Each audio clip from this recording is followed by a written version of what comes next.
Good. We're going to start with a question from Danny Segura from MMA Junkie. Danny, go ahead. Hey Edson, how's it going? Curious, this is your first time down to 145, man. How are you feeling during the weight cut? How has this whole process been getting down, 10 more pounds than normally? Uh, I do the same thing I do when I make 155, but I start 10 pounds lighter. The same feeling. Just a couple more hours. It's the same feeling when I make 155. Yeah. And what was the decision to drop down to 145? Because at 155, you were never really looked as a guy that was small in that weight class.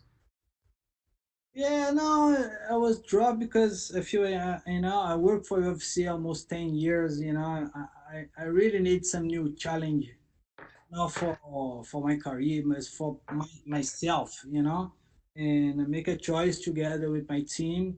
Yeah, I think that's the best choice. Drop 145 for look for some new challenge.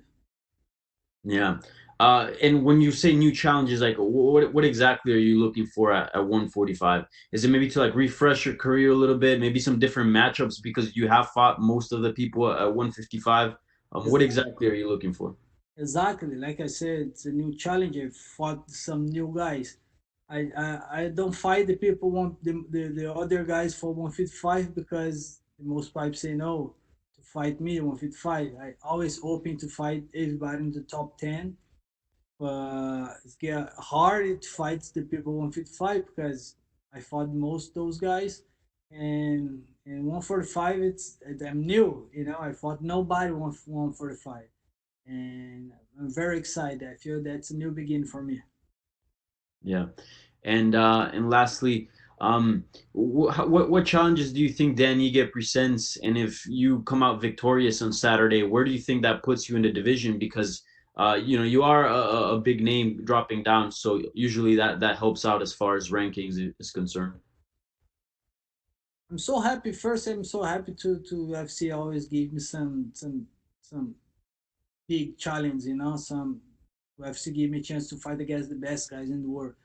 And this is the top 15, man. You talk about the top 15 in the world. He's one of the best.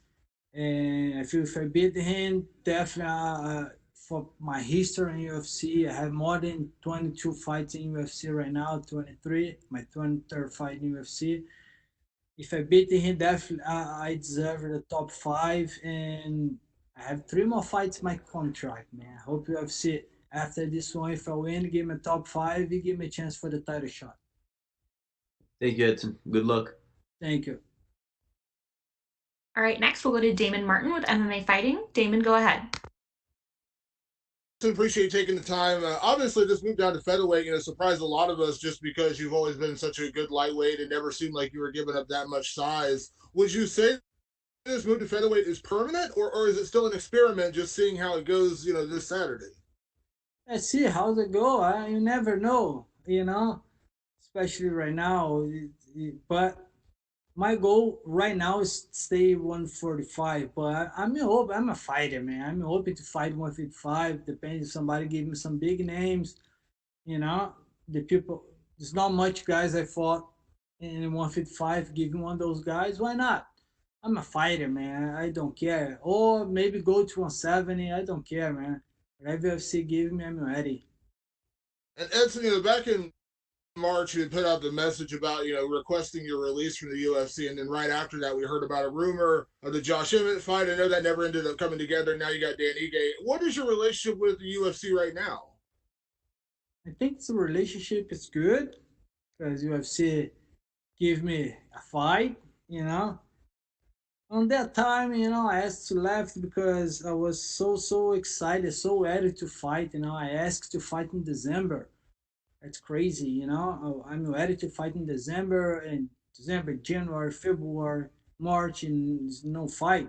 I was, come on, if you don't have a fight, just let me live, let me go to working, for another company. But I think the reality, I scream for a fight. I really want to fight. I still love my job. I still love every moment, every second for my job, and like I said, I feel it's a little bit, I don't really ask it to laugh. I just ask for fight. Yeah. And obviously, Dan Ige is a great challenge. We've seen what he's done lately on his win streak. But when you look at the featherweight division as a whole, do you see a lot of intriguing matchups for you there? I mean, I think people immediately would look at fights like Max Holloway and some of the other fights that are out there and imagine you in those scenarios and say those would be great fights. Is that exciting to you as well, just to think about all the potential matchups you could face that would be new fights? Yes, of course, man. You say a couple names like I imagine it. Me against Holloway, me against, Zumbi Korea Zumbi, me against, I don't know, all the top 5 guys. Imagine it. It's going to be a great fight, great war. That's making me very excited, working hard to come down to this division. Last question, Edson. We know this fight's going to take place without an audience, without a crowd.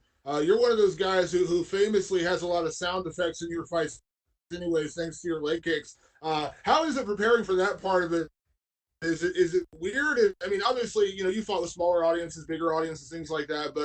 But how do you think you're going to approach that? Will it change anything in terms of your approach to the fight? Are you looking forward to it? Like, how do you feel about fighting with no audience?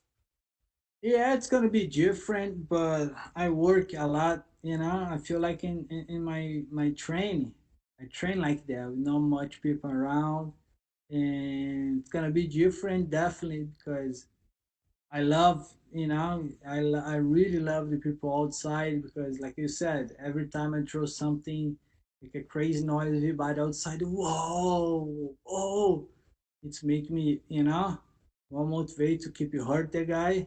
It's gonna be different, but I think, but at the same time, you go in the cage, you just me, my opponents, and the referee is not changing. It's gonna be the same.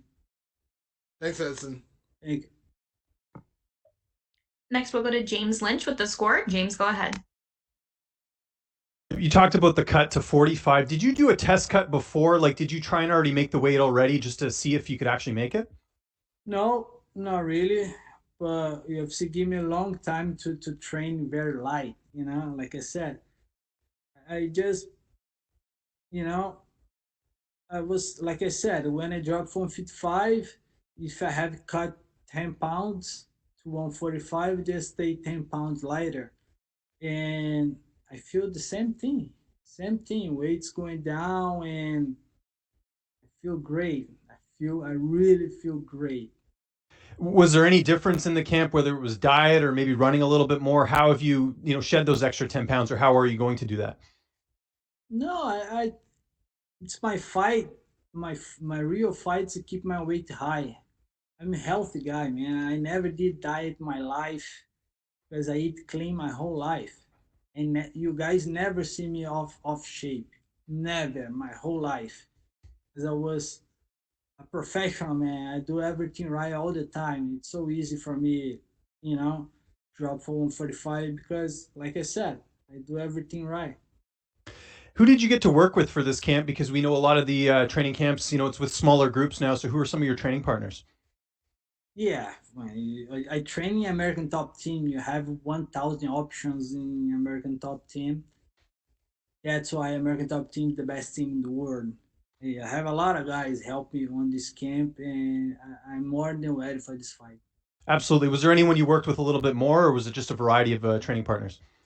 Like I said, every time he brings some training partner different, it's good for me because if you train more than one time with some guy, who's coming. Every time he's try change a little bit, but yeah, I'm ready.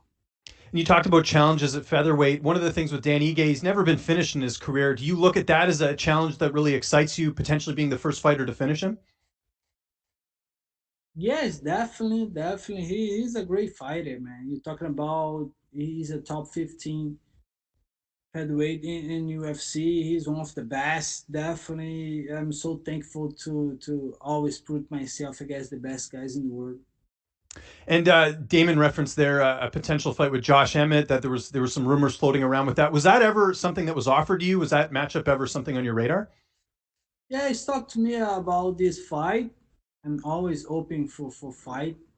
You know, I don't know what happened, but I'm always open for that fight. When my manager call me, I say yes, of course, anytime. But I don't know what happened. And then last question, where do you feel like a win over Dan Ige would put you? Because he's got a really nice winning streak heading into this fight, and I would imagine that's going to put you, nice in that top 10 as far as the featherweight division goes. Oh man, if I win and fight against him, like you said, he's coming with a lot of straight wins, and I think for my history in UFC, for everything I make for UFC, for more so close to 10 years work for UFC, I think if I win this fight, I deserve a top 10 and a top 10 on top 5. I really deserve and get the title shot. My dream is still the same, be a UFC champ. Appreciate the time, Edson. Thank you. Next, we'll go to Alistair Bishop with MMA Republic. Alistair, go ahead. Thank you. Edson, how are you, sir, firstly? Very good. How are you, sir? Fantastic. Sending lots of regards from South Africa. Edson, just a technical look at a guy like Dan Ige, who's got quite a healthy relationship with someone like Khabib Nurmagomedov. Do you expect him to try and implement a wrestling heavy strategy and really work a bit of pressure towards you? I really don't care. I really don't worry about that. Just worry about what I'm gonna do, you know. I really don't worry, don't care. I know if I go there, I give my best, I want to win this fight, and I really don't worry about him. And are you confident that you will still carry an immense amount of power down to featherweight, even with a slightly bigger cut? I know you said you're very comfortable with the cut at the moment, but how do you feel about the power going down another weight class? Yeah, I really feel the same. It's funny because when I start training, I was scared to lose a little bit my strength, lose a little bit my speed. But it's the opposite. I feel my strength still the same, and my speed I get faster because of course I'm lighter, and that's gonna be a surprise. I feel great. I'm in the training. I'm more than ready for this one. And has there been any, or let's say, what has been the most difficult part about this training camp? Obviously, with the situation going on, what has been the most difficult part for you? For me, it's not really difficult because, like I said, the American top team is the best team in the world. We do everything right in South Florida to make us train, you know. I don't stop train 1 second on this pandemic.